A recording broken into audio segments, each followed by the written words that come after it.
Hi all, good afternoon everyone. This is Balasubramanian from MySQL Release Engineering team. On behalf of MySQL, I welcome each and everyone for the MySQL User Camp event.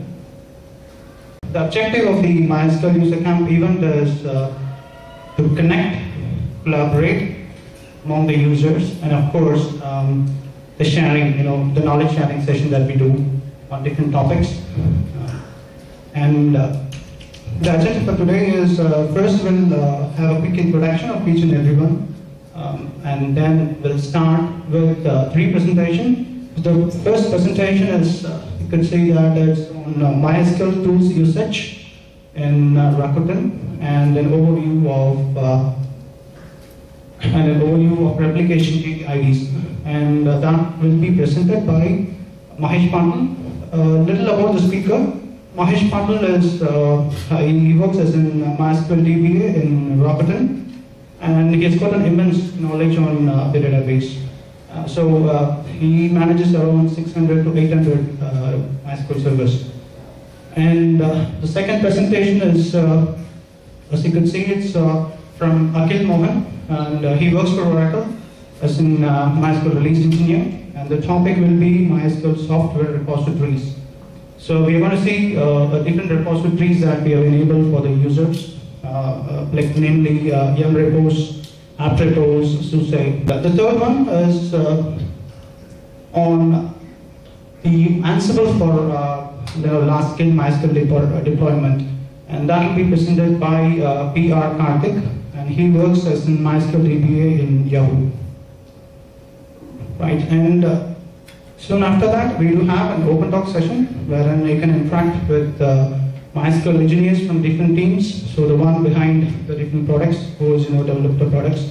If you have any questions, you can ask them, and we will be happy to answer the questions for you. A warm welcome on behalf of MySQL to everyone. I won't take much time now. I'll hand over the dais to Mahesh Pandal. Hello everyone, I already introduced myself. So yeah, I'm working as a DBA for Rakuten from past 1 year, and I guess any one of you know about Rakuten, So yeah, actually it's a leading retail company, online retail company in Japan, and they're growing in US and Europe as well. And recently they acquired Viber as well. So it's a growing company, and it's a good. I'm feeling good about a part of it. So today's agenda is what tools we use to monitor MySQL and how we manage them. And after that, just an overview about replication GTIDs, like what are the advantages of GTIDs. So basically, we manage around almost 70% of the production environment is on MySQL. So that's for the cost saving, as well as since it saves cost, and it's very cost effective, and as well as the performance you get is almost similar to other RDBMS we can get. So let's start. So first I'll just tell brief about MySQL.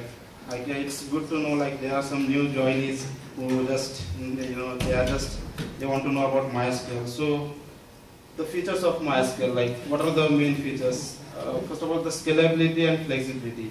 Scalability means it's the MySQL is such a low footprint, the installation size, if you see, it's very less compared to other RDBs, and it scales up to terabytes of data. So that way, you can scale your application or your data warehouse or your database size in terabytes, and it's very much scalable and flexible. Flexibility, I can say it supports different flavors of Linux. You can install on Ubuntu, Linux, or other distros. So it's very much flexible, and you can get high performance as well. Because why I can say high performance? Because it's so many transactions or non-transactional statements at speed, and you can see Facebook, Twitter nowadays they all use MySQL. In fact, they have their own patches, but still on the core is MySQL itself. So that proves MySQL can give high performance. Also high availability, first of all, high availability is like, no one wants a downtime. So this downtime, like how we can solve. So MySQL supports it has its own feature replication, and as well as MySQL cluster. That's it supports HA. It provides you the HA solution. And there are some third-party vendors like Qualcomm, Galera cluster. They can give you HA solution. So this way you can achieve HA as well using MySQL.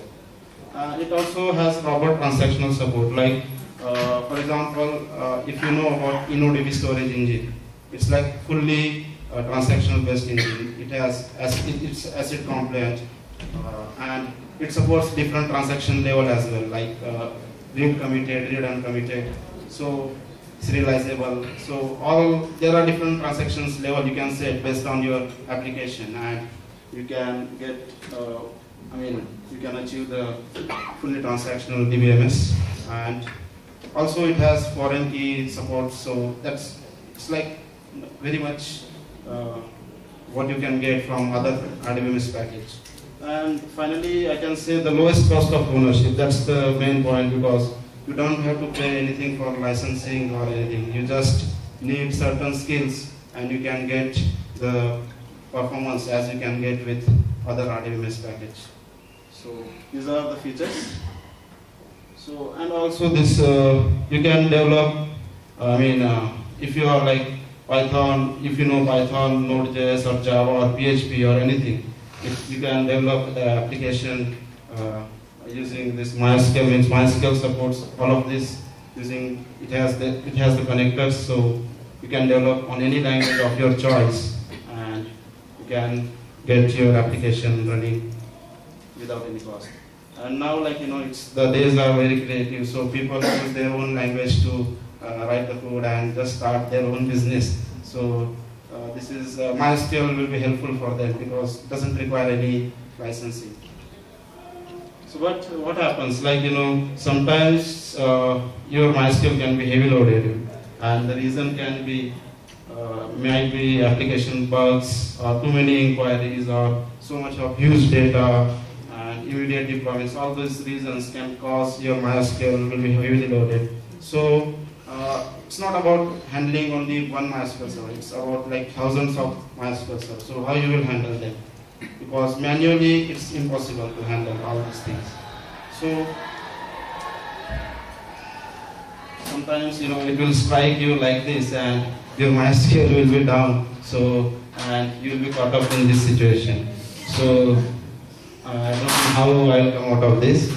So that's why we developed certain tools, and I'll just tell you one by one what are those tools, and these are very helpful.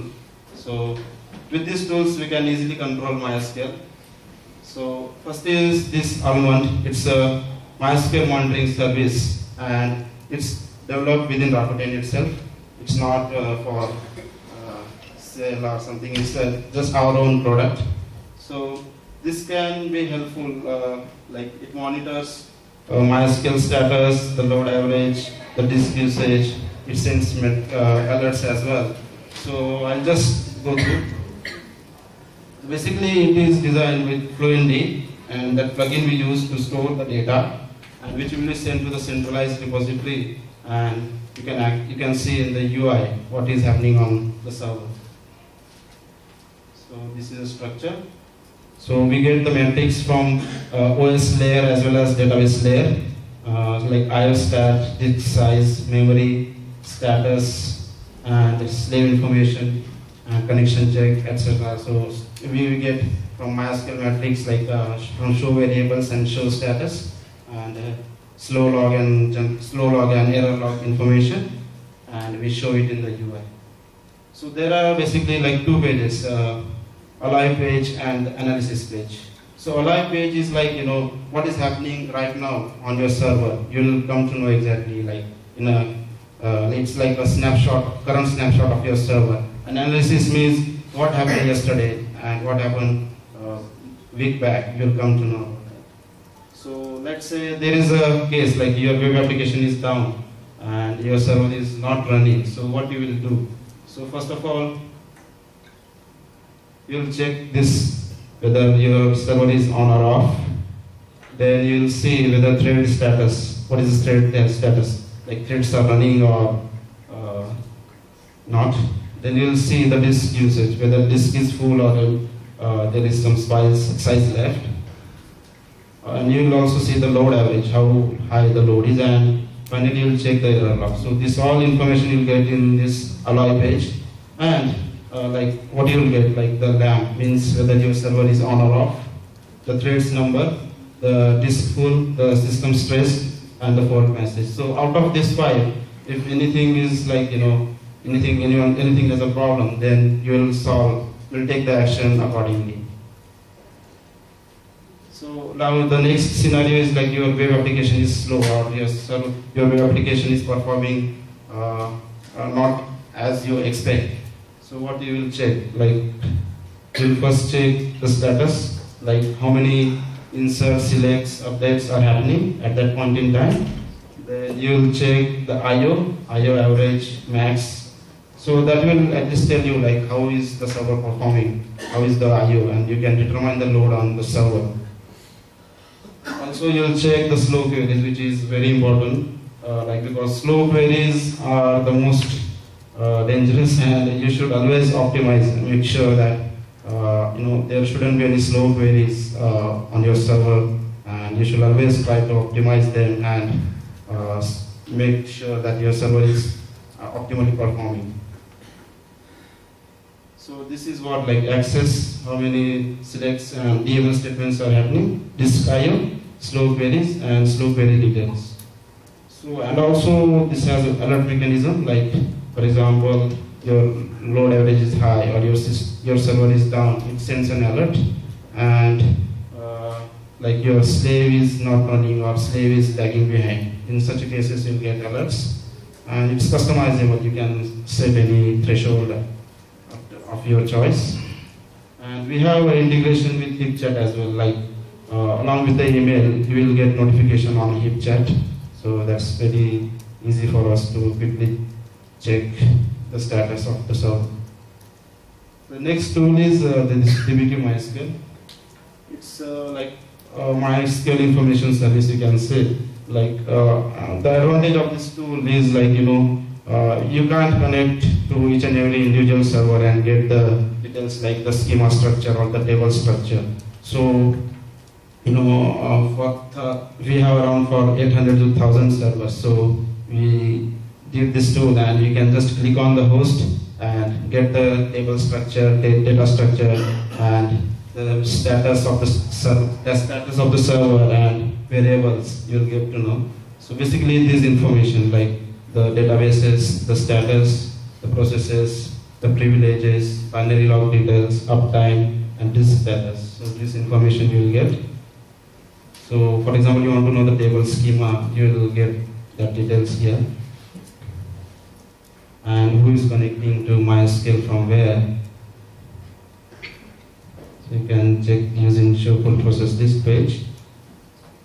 So, and this tool is like just a request tool from application engineer to DBA team. Like for example, they want to assign certain privilege to MySQL users, so they can fill the form using this tool, and that will be assigned to us, and we will verify the request. And based on that, if it's valid, we'll assign the privilege.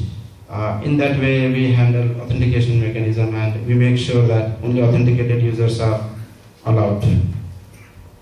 So that's it. Those 3 tools we developed, and we are still working on it. So I know like MEM is a very good tool. I used that before as well. But so this is what Rakuten uses inside. So this, the next topic is replication GTID and its usage. So basically GTID is like global transaction identifier. That means this ID is unique among your replication setup. And it consists of the 2 parts, the source ID, that is server's UID, and transaction ID is the sequence number. So you can see the example. The part before the colon is a server UID, and after that is a sequence number. So this combination makes a unique among replication setup. So what are the benefits? Like it's like very simple to set up the replication, and consistency is always guaranteed, and you can get a simple point-in-time recovery, and failure process is like very much easier now. So this is the example of classic replication you can see. So in this case, to make sure that slave is, for example, your master A goes down and you want to connect to master B, you always have to know about master log file and master log position, which is like, you need to connect to master B and then you'll get the information. So that takes some time, and so the downtime will be high compared to this GTID REST, because here you just need to set the master of the position to 1 and it will be connected to master B, and setup is, it will be smooth enough. So this way you can avoid the downtime. So what are the most important variables? So of course GTID mode has to be on, and enforce GTID consistency. That means we are just executing transaction save statements, and the statements which are not transaction based save, like create table, select star, or create temporary table, those will be avoided in this case.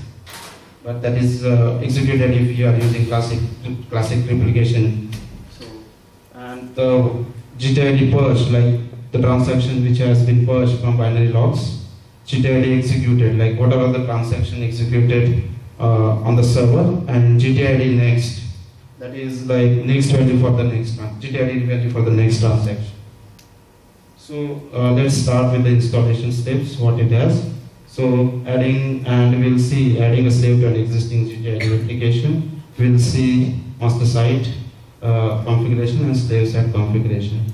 So on master side, you just need to make sure like binary log is on, GTID mode is on, and enforce GTID consistency has to be enabled. And then you restart your service. On this, and you need to create MySQL user, so that slaves will be connecting using this user to the master. And on the slave side, of course, everything is almost same as master, and just server ID differs.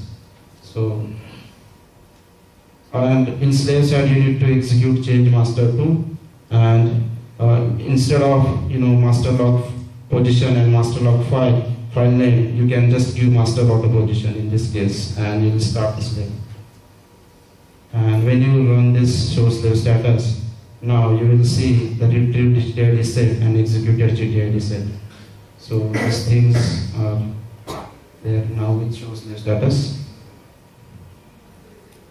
So now you want to add an existing slave to a GTID setup. So you will first do a backup from master server.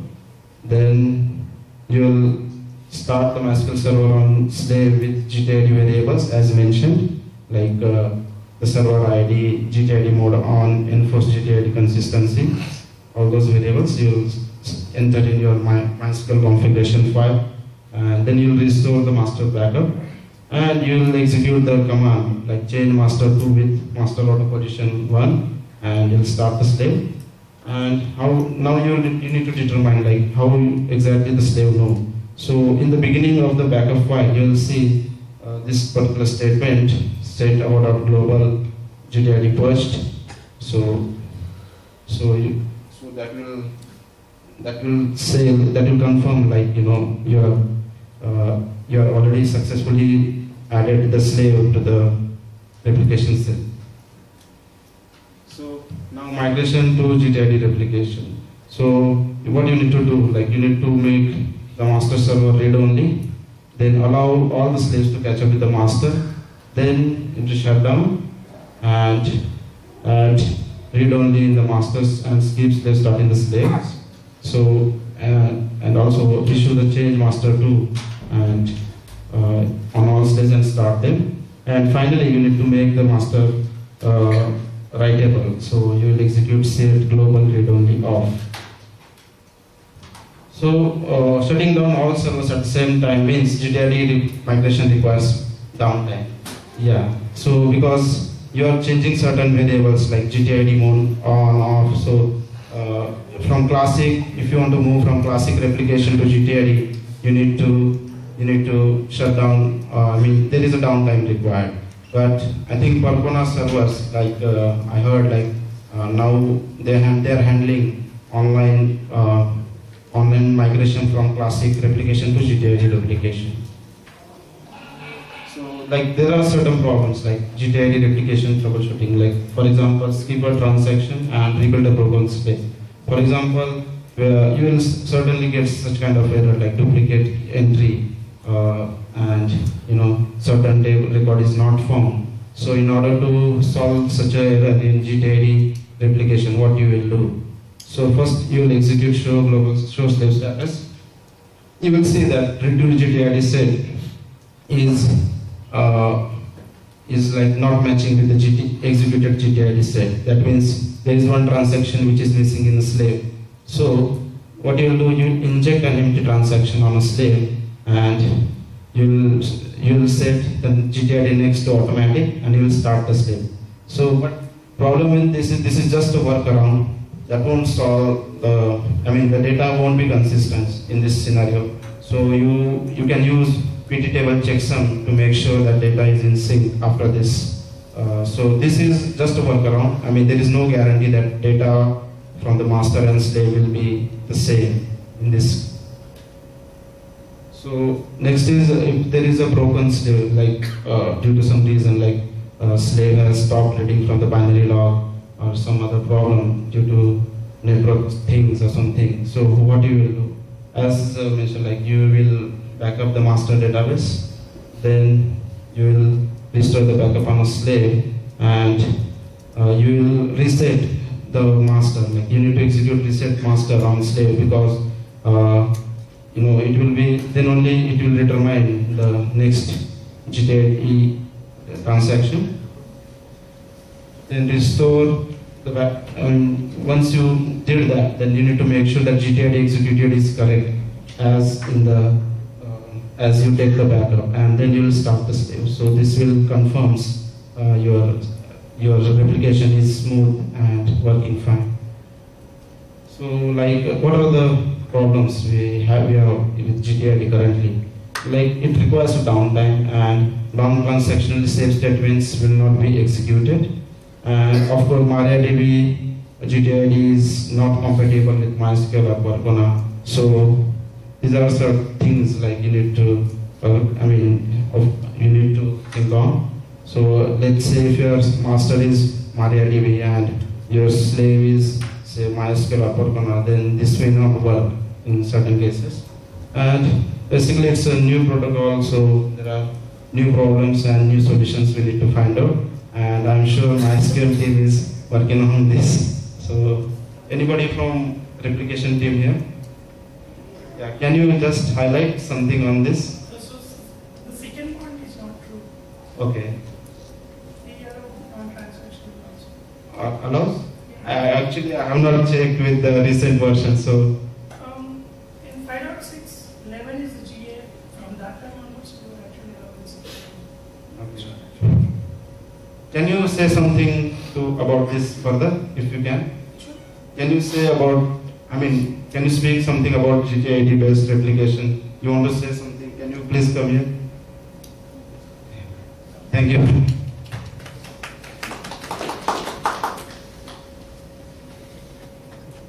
If you can specify something, what do you want?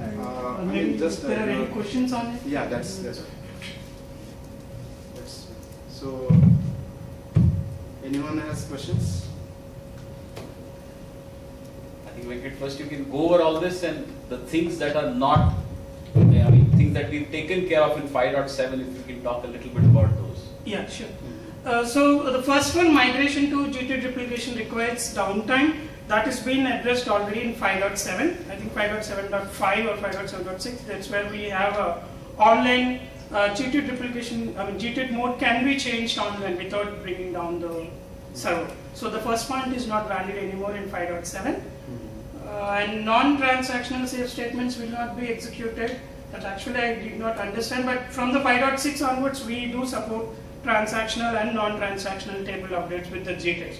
But as the name says, non-transactional, you have to be a little careful that it may get the transaction again, and when you are actually executing the same transaction, you will have some issues. Whereas in case of transactional, you will not have any issues. But what we recommend is always better to use a transactional statement, because in MySQL InnoDB, which is a transaction engine, performs very well when compared to MySQL. That's what InnoDB team is going towards to have a performance. So you can have transactional in tables, still you can get a very good performance, and GTs will work well when you have transactional tables. But non-transactional we do support. And MySQL performance in GT replication is a little bit slower, since there is a word little bit, I think, yeah, but it's not, I mean, when you want something, you have to pay a little bit penalty. So, Yeah. MariaDB, I don't have any comments on that. From MySQL, so we have this nice dolphin in the pen. And guys, remember, this is your own platform. If you have any ideas of any presentations you would like to give for next time, I think there are a lot of people here. You can write a mail to us or something, and we'll definitely make sure that you come speak. Thank you so much. Yeah, thanks a lot to entire Oracle team and MySQL team. Thank you. I'm Akhil Mohan. I work with Bala in MySQL release engineering team, and I would be talking about MySQL software repositories. This is a new addition to all of our delivery channels through which we deliver MySQL products for our users and the community. And let me go through with it. Beginning with, I will just give you a brief description on how exactly we came up with this idea. This is a new thing we have implemented. Quite few of open source products are actually delivering their own software repositories to deliver products. And then we would discuss theory on the software repositories. Then I will take you through a demo where I will help you understand how exactly the software repositories work, and also show you how you can install latest versions of MySQL products using our repositories. Finally, we can have some Q&A. Yeah, so the DevOps story. So basically, what happens in case of DevOps at MySQL is a little bit different from how DevOps is generally interpreted in companies across Bangalore. So everything is generally about web applications, delivering your applications through web, through some server-side scripting language like PHP, Python, or something like that. So over here we are going to talk more about how you set up your own server, get latest products of your choice to build up your stack to actually deliver the applications. So taking over here MySQL as a product what we will be talking about. So I will begin my story with the developer. So generally, as soon as everybody completes his first version of Hello World program, he becomes confident that now he can solve all the problems, and he would create the best software possible and deliver everything whatever anybody would have thought of till date. So he goes ahead, he releases version 1.0 of his software, and he tells all over the world that you can download the source today and all your problems will be solved. So isn't it something cool? Everybody starts thinking that, I mean, this is exactly what you want, right? You want to solve all your problems. So you go and get excited, you go download the source for your product, go to the README to understand how exactly you can get it running on your machine. And then when you see the README, it says it just requires these many steps to get it up and running on your machine. Now that is a nightmare. Why? Because the user really wanted to run his business, not this particular software. He just wants it running because he needs it in his business application. So now this guy runs back. Now he says he cannot handle something like this again and again. So he runs back to the developer, and then the developer is confused. I mean, building that software was the real problem for you. And I built it, and you are now bothering me about just getting it installed on your system and getting it running. So now this becomes a big problem between the developer and the user. The developer has given a software, and the user is still not able to use it just because he is not able to install it. So there is a huge mismatch. So what happened at all the instances whenever the software was being released was, it was not being used so well. or it was not accessible to the user even after being publicly available, being GPL, being free for anybody to use. So at that time, people came up with, the people who were selling the operating system, they gave a solution that they will give a packaging format. So the developers who are developing the software, they can create a packaging format. They can package the software using the packaging format and deliver it to the users. And users can go ahead, take the package and install it as if it was installed on the developer's machine. So this really solved a problem for everybody. So developers said, fine, let me go ahead and create the package and I will ship it. And the user said, again, that solved my problem really, right? So it's quite easy now for him to get the software downloaded on his machine and get his application up and running. So now he is happy and everybody is happy.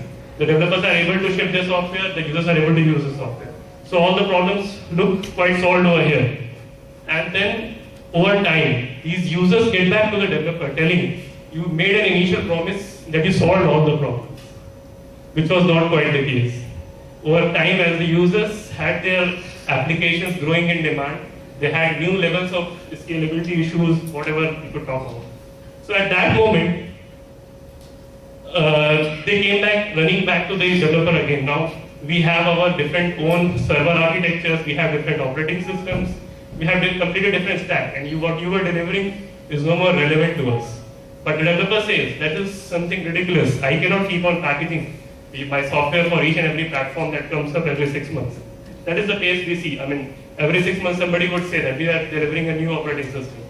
And then you have to package the software for each and every operating system. So again, the problem is back to square one. How do you deliver your software?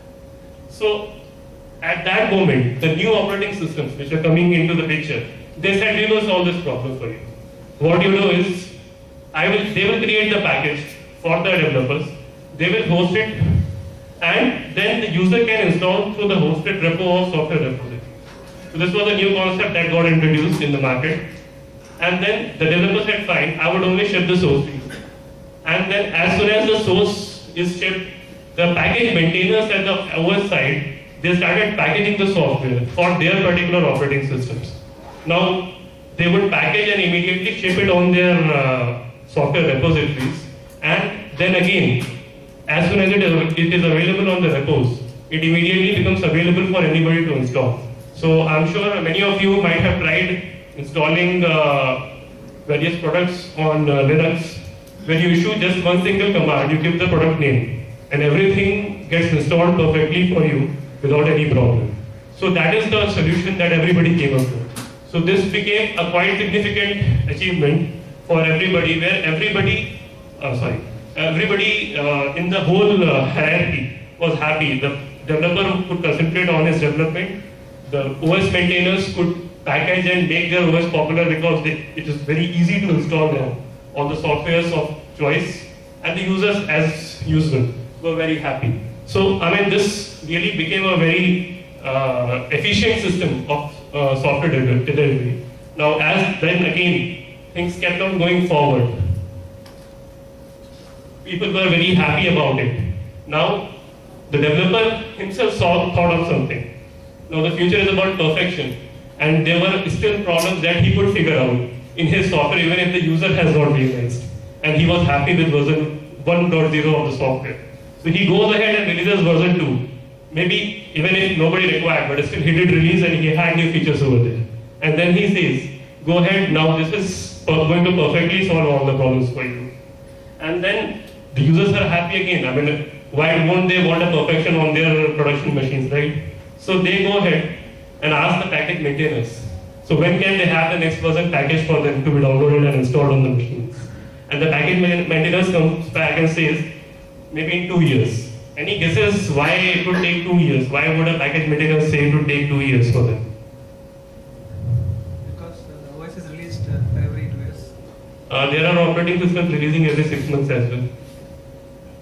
What could be a possible reason? Any guesses over here? You may need to port it sometimes, not just like that, just compile on the OS. Okay, so packaging a new, you were saying that porting the new version of the software onto their own operating system could be a challenge and take some time. Any other guesses anybody has? Too few pinkies. Okay. This little girl, you know, there are not that many pinkies out there. Yeah, that is one very valid reason. There are not many people who are ready to work for free for you. What more could be a more technical reason for it to not happen so frequently? Maybe they are waiting for the software to get stable above fixes. Okay, stability, yeah, that is also one issue. That nobody wants to run new software on production machines. So if you give something that is not stable, so your software repositories, you get a bad name first before the software itself. Then why did you package it? Any other problems that anybody has seen or feels that could be the blocker? Maybe the developer comes with another version. Oh yeah, developers keep coming with their own versions. Yeah, right, that is true. But why won't the package maintainers go ahead and just like that package it? She's not at all ready for like, it is completely new thing created from scratch, so might Okay, so I would go ahead with the problems. I think we covered almost all of them. One of them which is very important is dependencies. So what really happens is with this GPL license, we got a very big flexibility of using anything at any time. Till the time we are using it, we are not modifying it and charging money for it or something like that. So what happened at this moment is when the software repository concept came into picture, at that moment, it was not only possible to install software just as an individual single unit, it was possible to create dependencies. So let's say MySQL uses a particular set of libraries internally, which are not part of the MySQL source, but they should be available by default on the system for MySQL to run. So these kind of dependencies it was possible to specify these kind of dependencies in the packaging format and then upload those dependencies as well with the software. So basically, with MySQL, it is possible to also upload different libraries like ncursor is one library which lets you handle your text on the console. So you can place text anywhere on the console. So this library is required to perfectly show your MySQL client interactive screen. So all these things come as part of dependencies. So when you install MySQL, you don't need to really worry about ncursor is installed or not. Your package management system would go ahead and install all that is required. It will give you a list of possible things to be installed, and then it will install it for you. So what it really means is that these dependencies should be working at all times. And when you say they have to work, you have to make sure that if you want to run a website and you need a whole LAMP stack on your server, at that moment Apache, MySQL, PHP should work on Linux perfectly well without any trouble. So what happens at this moment is, let's say you had version 5 of PHP, version 5.5 of MySQL, and possibly Apache 2.2. Now when you release Apache 2.4, it is very difficult to just like that say that Apache 2.4 will work as seamlessly as 2.2 with PHP and MySQL. So then if you think about this, that I'm talking about a small software stack, only 3 softwares that have to work together. Now if you take about, there are around 18,000 packages, for example in Debian repository. And all these 18,000 packages should all the time work with each other. They should not break your system in a way that it is irreparable and then you have to go for an OS installation or something like that. So it becomes very difficult to assure that a new version, even if you can package it, to assure that the dependencies will always be satisfied. So this creates a problem wherein it's very difficult for, as Sanjay said, that there are so few pinkies out there that they cannot think about 18,000 packages, they will keep working all the time. And then if you keep on enhancing your versions every 6 months or whatever period you say, so it's very difficult to assure that kind of upgradability. So then, so then the developer started thinking that now this is a real issue. Now my users are getting stuck on an older version of MySQL, which is not good for me, at least not for my business. So he goes ahead and then he says that, okay, fine, maybe now I have grown up enough that I can build packages for all the platforms which are not getting the newer versions of the product that I am producing. So he goes ahead and says to his users that I will build all the packages irrespective of the fact the OS maintainers are doing so or not. But there's a problem now. The user comes back and says that now he is so habitual of using the software repositories, he does not want to do a manual installation. So how many of you install MySQL or any other software manually on your system? Downloading the source star, uncompressing it. Okay, there's one out of so many. Okay, two. So you install all your softwares manually? Binary we take. Okay, any reason to do so? All our scripts are automated, so it automatically downloads from the MySQL repositories and it automatically installs it. MySQL, you are already using MySQL repositories? I mean, we have our own repository Okay. where our scripts automatically takes the latest version of MySQL from there and it will automatically install on the server, so that is how we will continue. So you had to set it up because we wanted the latest version of the software? Yeah, we have to download and read somewhere. Okay, so we have a use case where a person was feeling stuck with the native repositories of the operating system, right? And they had the older versions of the software and he wanted the latest one. So he has done a whole set of automation, I guess, to get the latest version from the product website, get it downloaded and configured on a system. Yes. Everything to be done. Everything is automated. Yeah. So here's a use case where probably a DevOps engineer has gone ahead and implemented a whole suite of automation to get it all working. Now, and this is because he needs to do an automation because he sees something happening automatically for an older version and he wants a similar setup for himself. And then the developer has to think again, I mean, what can we do in this setup that could really help the users do everything seamlessly as it was being done by the native repo. So he goes ahead, he gets an idea. And then he says that I can set up an identical repo, just like the native repo of the distribution or the operating system. So how it helps him is, he will host only the packages he wants to host, which can exactly replace the packages that are available in the native repo.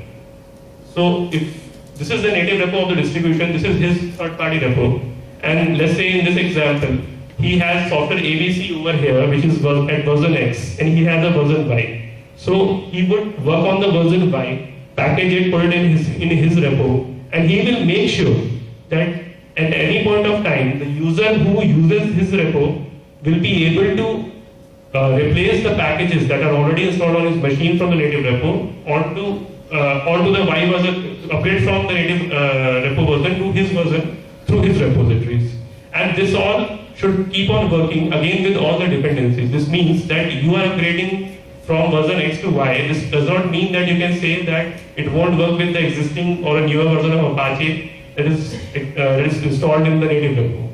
So all that developer makes sure from his side that he will assure that all the softwares that need MySQL, let's say for example, should be able to use the native third-party repo packages from his side. So now this becomes a possible solution that users who want to get the latest version, like you said, instead of building their whole set of automation, they could just configure the third-party repo. Probably, if you may have tried PPAs in Ubuntu.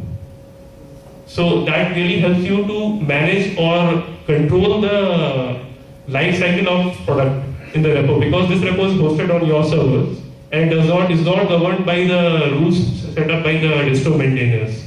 So at this moment, what happens is this solves almost all the problems, for now at least. We don't know what new problems will come up with in this kind of setup.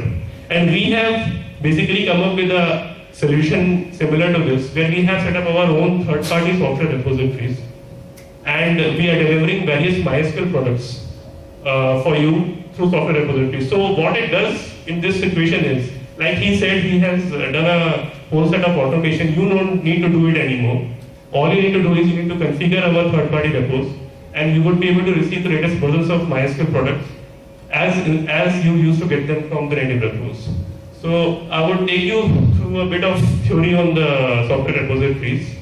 We support 4 repositories as of now. So 3 repositories for Fedora, RHEL as YUM repositories, Debian and Ubuntu app repositories for Debian and Ubuntu, SUSE repositories for SUSE, and we also have Docker images. How many of you use Docker?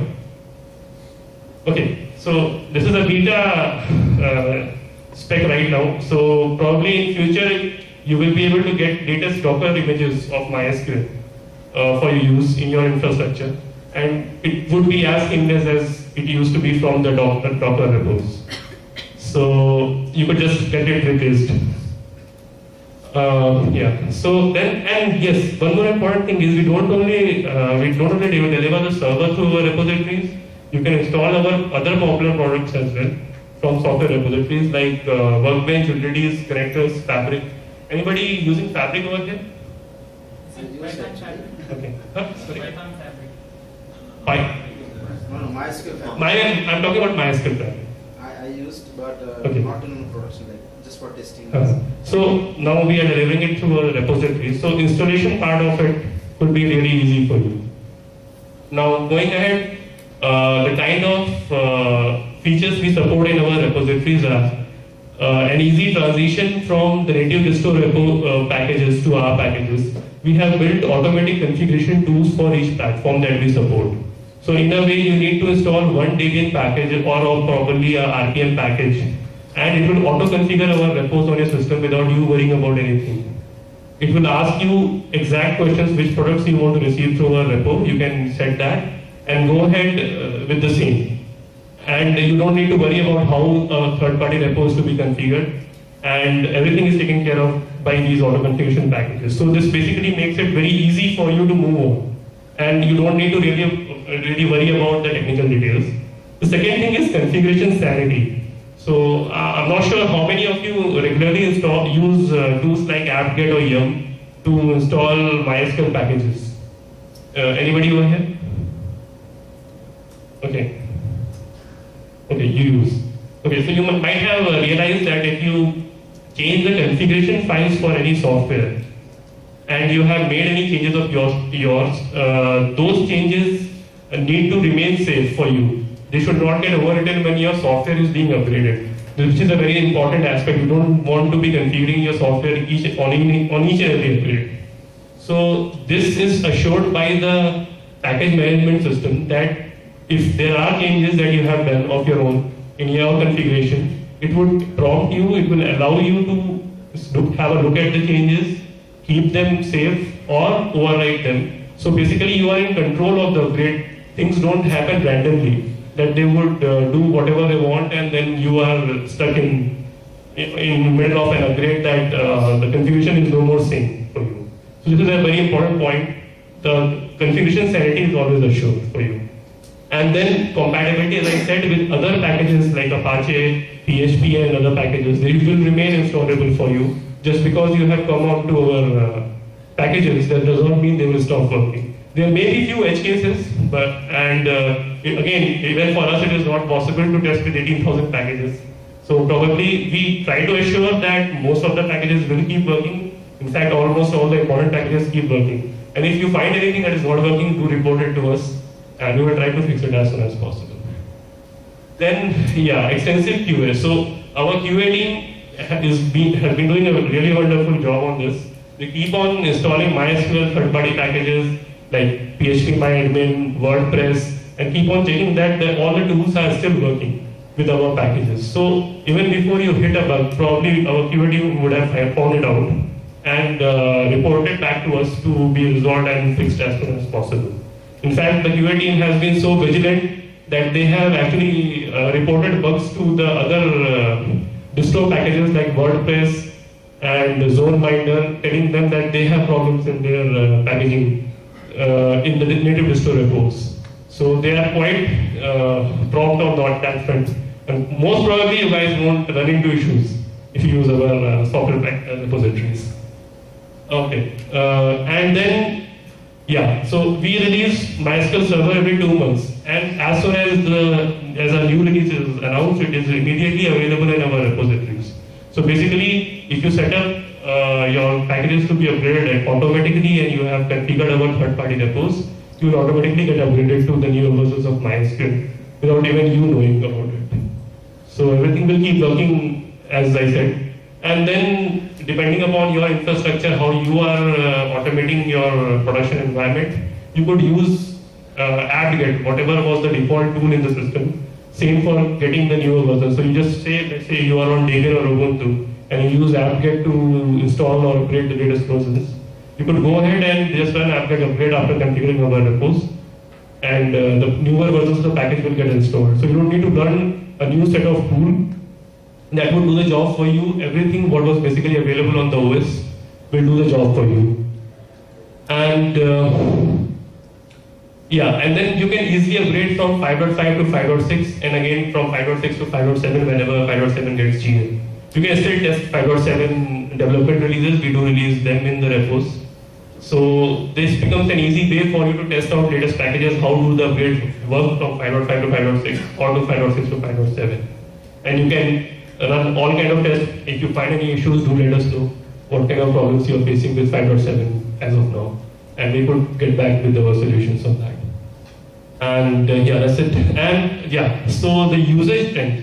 So this is a very important indication of how popular the software repositories have become over time. Within a year of their release, I'm not sure if the stats are available to you, around 20% of our users who were earlier downloading the packages from as a manual download from the website have moved on to using our software repositories. So that basically gives you an idea how stable our releases are on software repositories, and a lot of people are making the move, and we hope you will also make it soon and start receiving our products from MySQL software repositories. So yeah, so I will now I will show a demo to you. Okay, guys can see I have a Ubuntu 14.04 box. That is the latest LTS version of Ubuntu. So over here I will show you an installation.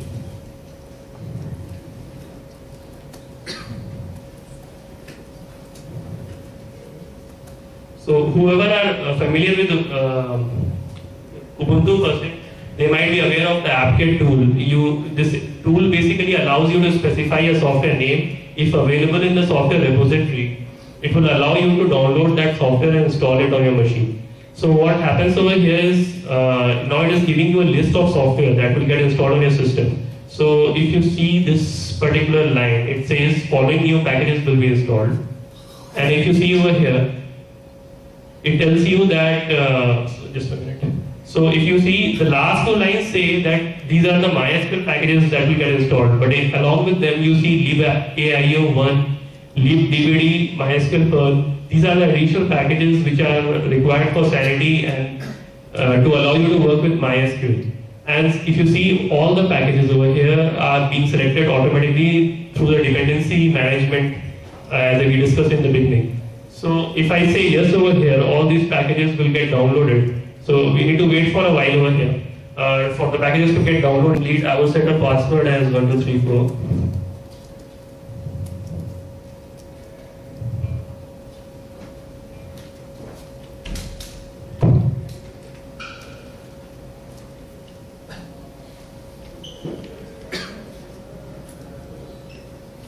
So this is just a minute. I will briefly show you the client prompt.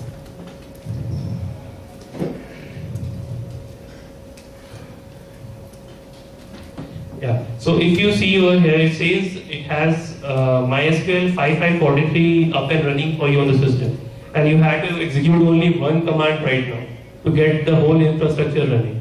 And I mean, I'm not sure if everybody is on Linux, having a Linux background or not.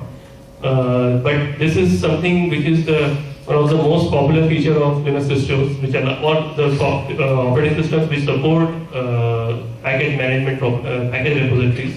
So this way, it is very easy for you to install a package. Now this is where everybody gets stuck. That whatever package is supported in the native distro repository is the one you can install. So I would go ahead and get my repository running over here. So you can go to dev.mysql.com/downloads. Over here you can choose any of the repositories depending upon your software. So if you are on Fedora or Red Hat, you can choose yum repositories or apt repositories for Debian and Ubuntu, and similarly for SUSE you can go ahead with the SUSE repositories. So I would give you an example on app repositories as I have my system as Ubuntu 14.04. So just a minute, I will show you the first system. Yeah, so now I chose MySQL app repository, and it will give you a list of the platforms that we support plus the products that we are delivering through our software repositories. So if you see, we have Debian 7 and 8, Ubuntu 12.04, 14.04, 14.10 and 15.04. And on all the platforms we are delivering MySQL 5.6, 5.7, Workbench, Utilities, Render Python. So for each of the platforms we have independent configuration packages. These are auto configuration packages which will set up our repositories on your machine, as I said earlier. And I have it already downloaded on my machine. So I will directly show you how to install it. I would just say dpkg. So whenever you are doing a manual installation, you cannot use apt-get. To specify a local file on your machine, you use the manual installation tool dpkg, and you specify the file name, the package that you have downloaded. So I have downloaded the package over here for Ubuntu 14.04. So I would go ahead and install the package. So this package will show you an interactive screen, and it will give you a list of softwares that you could receive for this particular platform.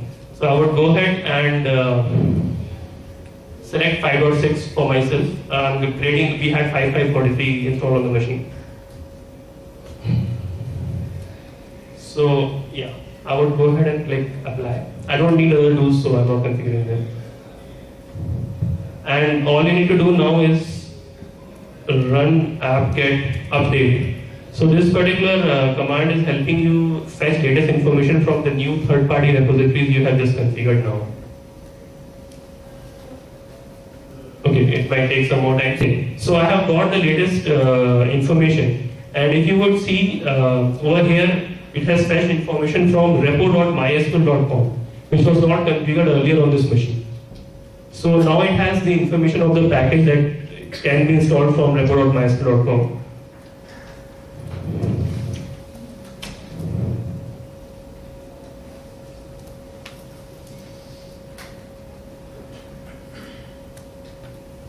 Okay, so if you see over here, the list of packages that will be removed right now that were earlier installed from the native repo, they will be removed. And if you see in the next list,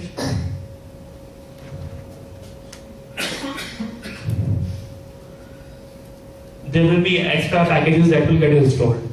So basically what is happening over here is the native repo packages version 5.5 are being removed, and our repository packages 5.6 packages are being installed now. So it would always give you these kind of hints before it takes any action. So probably you can very safely execute commands till the time you understand what it is saying. Okay. So this installation will again take a few minutes. 5.6 installed from our third-party repos, and if you see, the message says MySQL server 5625 is started. So before logging into the server and showing you, I would just give you the list of commands that I executed to get this all done. I would start with the beginning of it. So I just first installed MySQL 5.5 for you. I showed you the login prompt, and then I configured my repo using the auto configuration packages. That was the second command I wrote, executed, and then I updated the repo cache, and then I installed the latest version of MySQL server, and your whole server got upgraded seamlessly. And then if you have your own automation in your production environment using Puppet or whatever there is, you could execute these same commands across multiple instances and get the latest versions of MySQL on all your production boxes as and when required. So basically this allows you to keep away the kind of automation the gentleman over there has done to receive the latest versions of MySQL from our side. And it really lets you not bother about this and more about your environment. So this is an automation we have done. And then I will show you 5.6.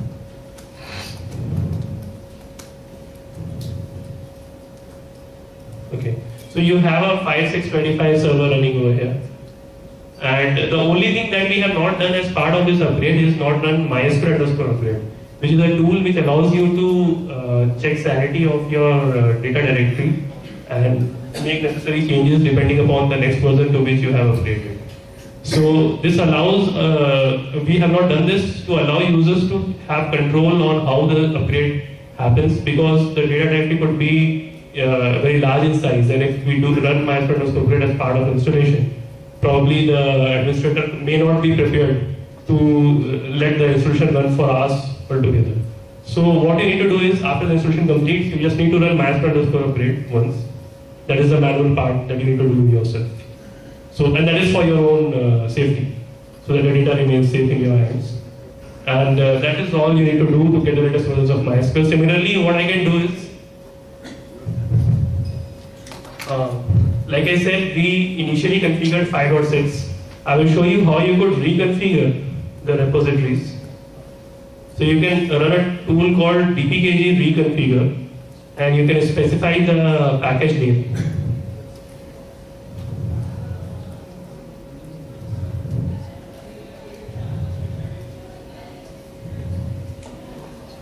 So like earlier I had selected over here 5.6.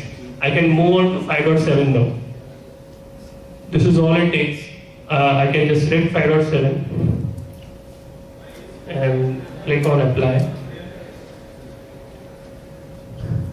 Okay, all I need to do now is again run apt-get update, and now immediately the repository will start pointing to 5.7 packages, and next time you run apt-get install MySQL server, your 5.6 installation will automatically get upgraded to 5.7. My name is Karthik. So I'm in MySQL DB for almost 5 years, and I'm with Yahoo now. And I used to write blogs on remote MySQL DB. And currently my focus is on MySQL automation and MySQL tools in Yahoo. Okay. At Yahoo we have an enormous amount of data. So seriously speaking, we support the products like Flickr. So it's Flickr, Yahoo Finance, Yahoo Sports, and the Yahoo Ads, and Yahoo Ad Manager Plus, and many more. So whatever it runs on MySQL, we usually manage it. Mostly to the small and to manage to the more. So but in Yahoo we see that, right? At the scale they have the data, the scale we are deploying. So it's not feasible to use the normal say install or apt-get. It's not feasible because it's not only over MySQL. There are multiple more products which are there. So how many are using the common deploying method? So we just use the shell login, then download the package, install it, and then if you want to add some extra packages, for example monitoring, it might be an IDS, or you need to create some users, you just follow it. It might be data backup or whatever, we just follow it as per the runbook of steps. It works fine. So how you are installing manually using a yum installer apt-get? How many people? So others are automated. So what's the next step? So people start writing their own script, maybe shell or Perl or batch file in Windows. We'll just write it. Okay, now it's this the command. Start installing. That's all. So, but it won't work well as we think, because when the data grows, right, you will have much more dependencies. So, as he said, for MySQL, you have much more library files. These are all MySQL dependent packages. So, if you come to a real world, like a DBA, so it's not only MySQL. I need MySQL libraries also. I need a performance toolkit. I might need a backup solution. So, what we are doing? We have to package it. So packaging and installing, yeah, we can do it to a certain level in automation, but it won't work well when you are growing. So that's where the need for configuration management is. So what will you do if you want to change a CNF file? Consider I have 150 servers and I want to change a variable. Let's say sync login is equal to 1 for make the consistency in 5.6. So what will I do? I have to log into the server, edit the CNF file, set the global variable, and stop it, and then come back. So 100 servers. Okay, your day is done. Almost a day is done. So consider what if it happens in a company like Yahoo or a Flipkart or Snapdeal. So if you have more number of servers and if you are doing it, you are wasting all your DBA's time and energy. right? And let's consider a user. So if you want to create a monitoring user, what you will do? You will just have to log in and create the user MySQL separately. It's not in the shell, at least to the MySQL you have to log in and you have to create the user. You can automate to a certain extent, you can make a for loop and you can loop it, but it's sequential. It's not parallel. What happened? So large scale deployment, that's it. When you go for a large scale deployment, you need the configuration changes to be maintained. So by default I install a MySQL server, like install you said, but it is not aware of my hardware configuration. I might be having a 120 gig RAM and 64 core, but what it comes by default is a node bufferable size will be 120 MB. It's not sufficient. You have to change it. So for installing this, so before, at the time of installation, I want to know my hardware stats. I want to know what is my environment is, how many cores I have. So based on it, I can make some pre-assumptions. It's all pre. You have some thumb rules. 70% of RAM, yeah, you can keep it for a node buffer. It depends on the data size or whatever. So and user management. Definitely in all the big companies you will have user management and you have to deploy it every time. And let's consider one scenario. I have my slave server which is having a RAID 5 and my OS in RAID 1. Consider my RAID is corrupted, RAID 1 is corrupt. So what happens? My server team will give you a new server and I have to rebuild it. So I won't have the same state there. So now what I have to do, I have to install the MySQL, I have to refresh the data and create all the users and then all the monitoring packages, everything. And you might be missing something. Your configuration might be, you don't have a central system, right? So what is suitable for a slave might not be suitable for a master. For one property, which is not suitable for other. Let us consider inner view outgoing node. It is better to keep it as 1. But in some cases, we will restrict to 2 if you have too much rights on the outgoing increment columns. So it's not feasible. You can't have a common configuration also. So in those areas, you have to maintain the configuration separately. It should be not in the same node, you should maintain separately. So how it can be done? So let's consider this is a general architecture. This is how all the central management system works. So consider the desktop and you go application servers, database servers and web servers, everything. So what happens is you will just download the repo, you will keep it, you will make the changes and then deploy it. So before 10 years if you consider, these were not in market. So what Yahoo used is Yahoo used as Y instant IGO. Now even Yahoo is considered moving out of it. Okay. So there are tools in market like Chef, Puppet, Ansible, Sound. Have you ever heard of this name? Ansible, Chef, might be Chef. Yeah, Chef. Okay. Fine. So these are things which are available, and background is for something like a virtualization. So in background you can have a different OS image. For example, I can combine my OS image with MySQL and utilities and other packages and have an image. And whenever I need it, I have the hardware, I will just deploy it. That's how the background images and these things works. Okay. So let's consider these things use different technologies. Ansible. Ansible uses Python. So by default, Python is present in almost in all Linux versions, like OS versions, and it is agentless. So what happens in basic is you will install an agent on the node, so it will run. It's like a cron, and it will pull the config file and then deploy it. So the agent has the full permission to change the configurations and your settings, all your OS settings and everything. So that's how it works. So in Ansible, it's not needed. Ansible is run for a central machine.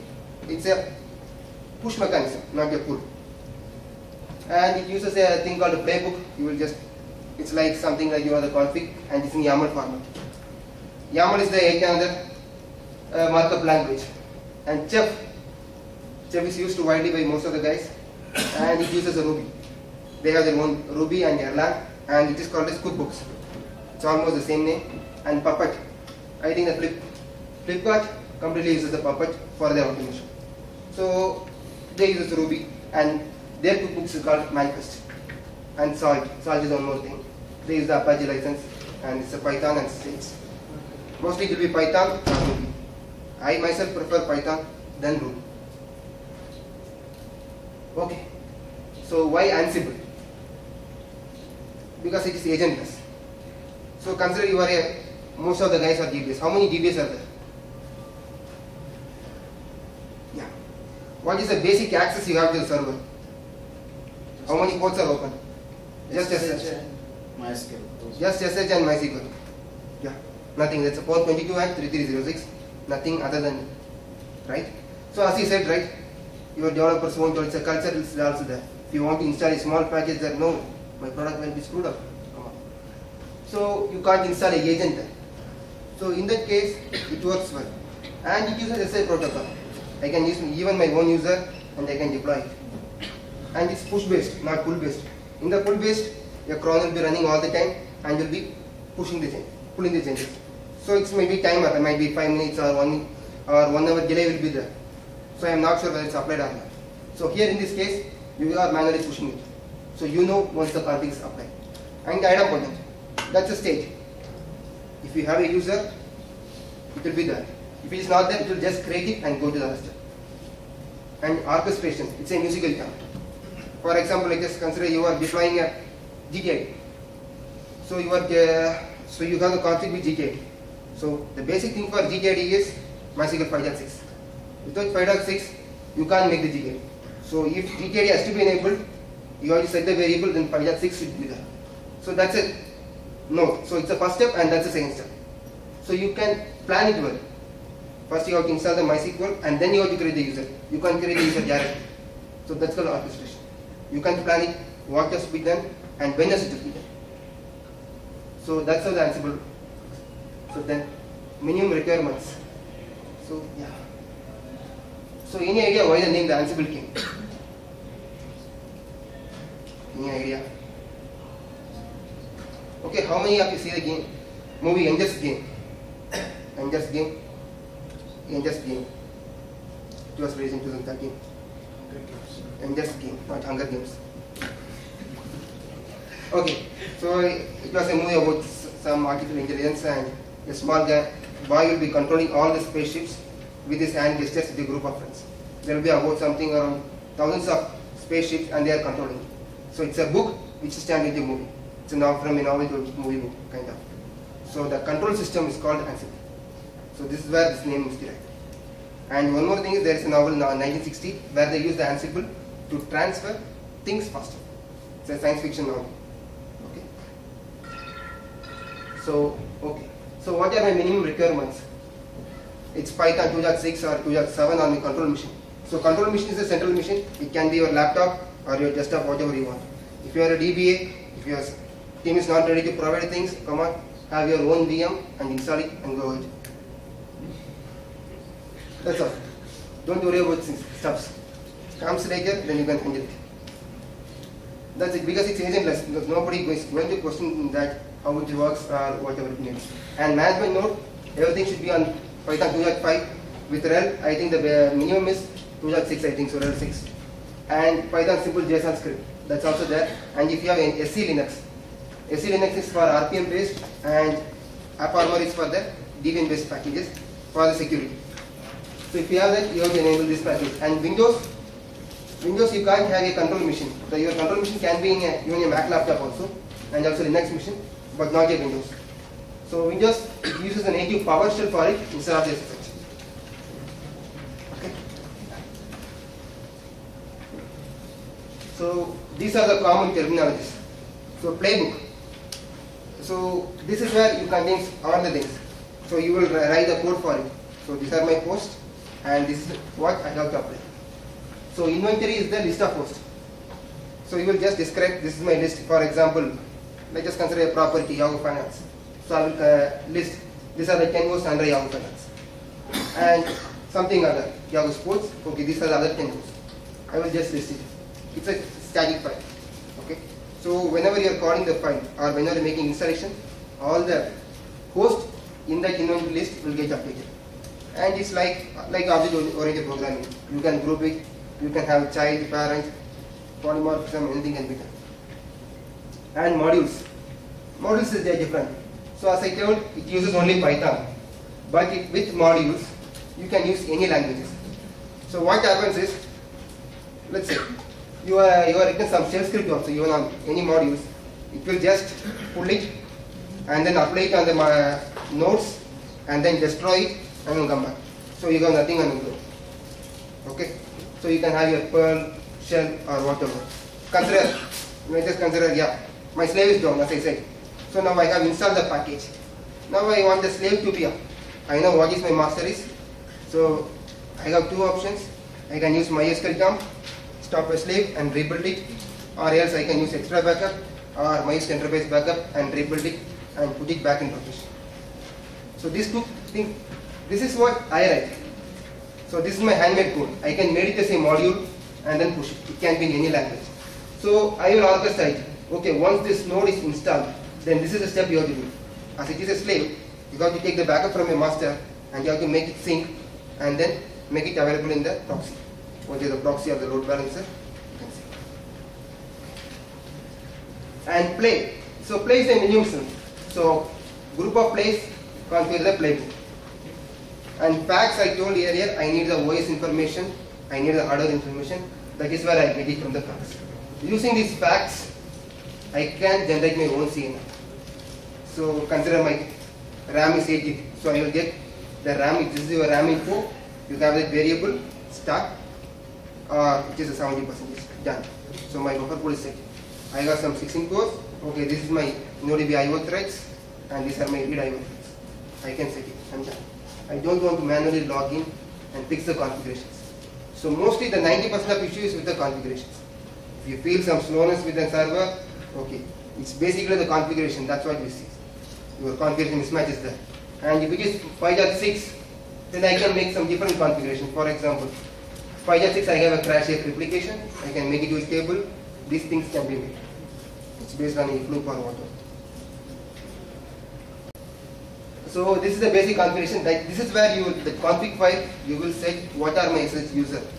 And this is the port and this is the key file. You just want to install the user and the key file on all the nodes. That's all. Once you are done, it's done. Your setup is ready. And inventory. Inventory is, as I said, it's where your list of ports are there. By default, it is in the et/host. Or you can make your own inventory also inside the playbooks.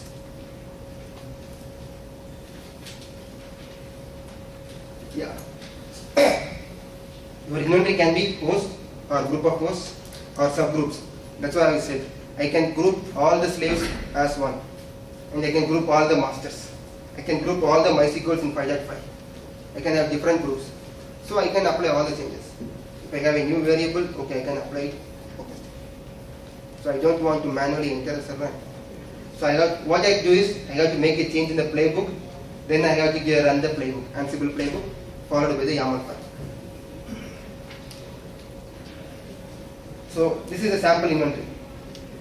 Quotes, finance, DB master, or slave.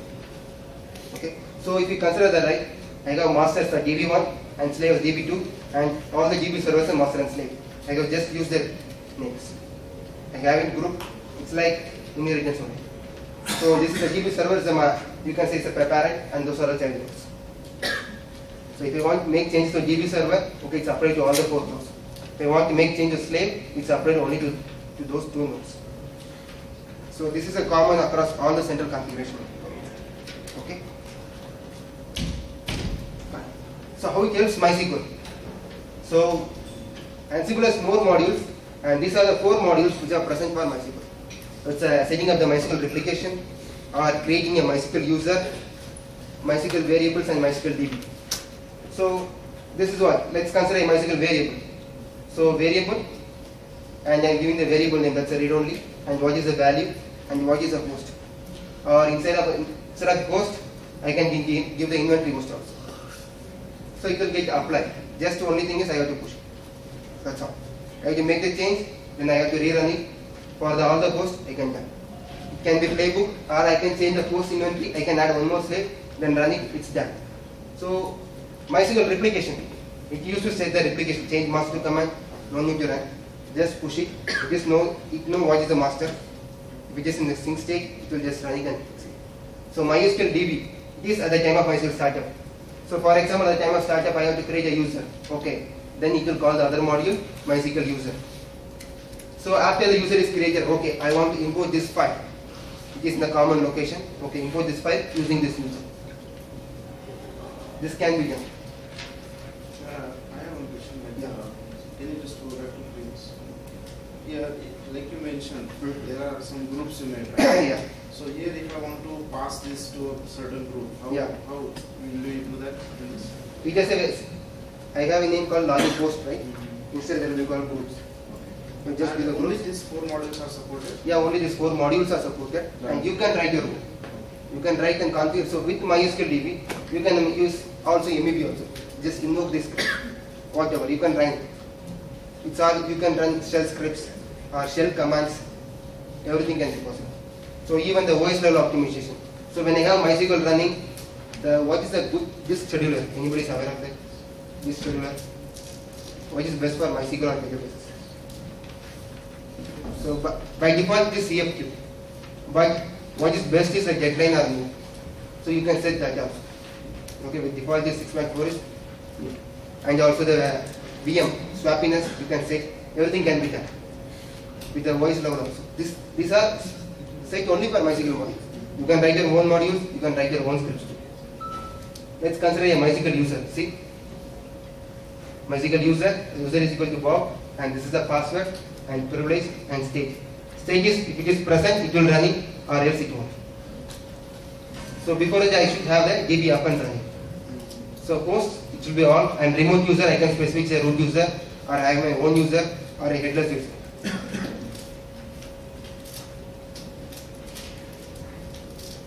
So use cases, yeah, as I told already, the hardware-based tuning and version level changes, and property-based variables. So certain property, for example,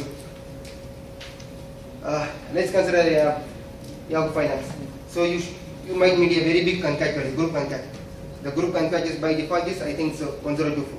You might need a big concat value, then I can set specifically only to that variable. So what it will do is it will override it. Even though I have a common thing, and as a child, it will just override it. Override my config file. And user management and backup setups, I can just specify these are my backup nodes, and this is my backup script, and this is my filer. You can set it, and once things are done, you can just add the Nagios plugins also, Nagios or whatever the things you are using, and just start it up. And the schedulers, normal schedulers you can using, for example, SAR. You can install SAR for input, and you can collect the different nodes, and here set some modules. It can be done.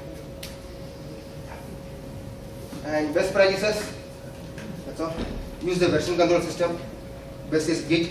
That's why I prefer Git, or at least the SVN. And use a headless user. Instead of using your own user, you can have a different user. For example, MySQL user, by default it will be present. You can use it, you can create and push it. And also use the push method. Even pull is possible in Ansible, but it is preferred to use push. And YAML. These YAML files we need to be more careful, because even a small space can cause the YAML to corrupt. So you use a good editor like Atom. I use it for my Mac OS, and Notepad++ or many other editors are there. Even Eclipse, I think you can use it with modules. Just use it and edit the YAML files, because these indentations you should be very much careful. The spaces we have, right? So the spaces between task and name and MySQL user, this should be very much careful. And same the Ruby also. Even if you are using Chef, you will have the same problem. It's not like shell where what we are writing will work. Okay, that's all. And last one things, Ansible Galaxy. So consider you have the things ready, but you don't know how to start it. You need a playbook. Instead of creating your own playbook, you have multiple playbook in Ansible Galaxy. It's a web store. It's like a Play Store or whatever. You can just download whatever you want. So Ansible Galaxy for master slave replication, master, NDB cluster, Galera cluster, whatever you want is there. Mostly people write the code and they will share it on Git to the Ansible Galaxy. You can just download it and you can start using it. So it's no need that we have to write or start from scratch. Something is already present.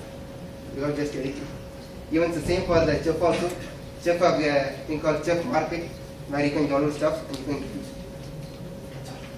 So documentations, Ansible official, that's our official documents are there. Docs.Ansible, and SlideShare has many good things from Python, Circona, and also from many other consultings, they have done how the Ansible works. Because as you are working as a consultant, for example, here we have data team, so they will be working as a support team. They have different clients. They won't be having a more access beyond the search that is support 3306. So if you want to deploy, no, your client won't accept it. If you want to make a mass slave installation, okay, it's something around 3 to 6 hours done for a DB. So instead of that, you have a playbook.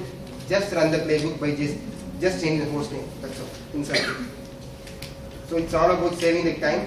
So you can focus on more and more on the product stuff. How to increase the query performance, or how to optimize it, how to change normalize the tables. These things you can focus. It's all about saving time and money. It's all the DevOps model. That's what. The recent DevOps is all about continuous integration and delivery. So if you consider this is for almost like a host setup. If you want to make the configuration like the data changes, alter table, update statements, or product lists, you can try Liquibase. So Liquibase is something like almost just like Ninja setup. You have to just push it in the Git, and once it is verified, you have to just apply it. So Liquibase is applied to all the hosts based on the property you are working. That's it. Yeah. Thanks.